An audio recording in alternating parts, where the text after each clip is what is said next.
মই দেখিছো সহস্ৰাধিক মানুহৰ কান্দোন, মই শুনিছো বুকুত জ্বলি উঠা তীব্ৰ যন্ত্ৰণাৰ স্পন্দন।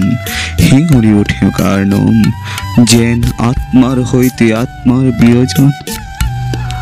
মায়াবিনী এক প্ৰাৰ্থনাৰ সুৰ, য'ত একে কণ্ঠ নতুন যুগৰ মহাপুৰুষ। হঠবন্তিৰ পোহৰ যেন বিয়পিলে একতাৰ ৰূপ লৈ। কত যুগৰ সমাপ্তি, আকৌ কিমান দিনৰ বাট চাম।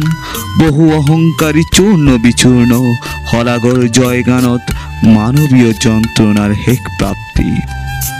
কান্দন বুজা সৃষ্টিৰাজিৰ সেয়াই ভূতাত্ত্বিক আগ্নেয়, যাৰ আশিসত নীৰৱতাৰ হাঁহি। এই শতিকাৰ অভিজ্ঞ পুৰুষ জুবিন দা কিয় ইমান নিসংগ শ্ৰুপাথৰে, যেন ব্ৰহ্মপুত্ৰৰ বুকু মেলি দিছে। জাগি উঠিছে জনতা আশাৰ শিকলি লৈ। এতিয়া যেন নিজ দেশতে নিজ ৰঙা তেজ বৈ যায় ইতিহাসৰ প্ৰতিটো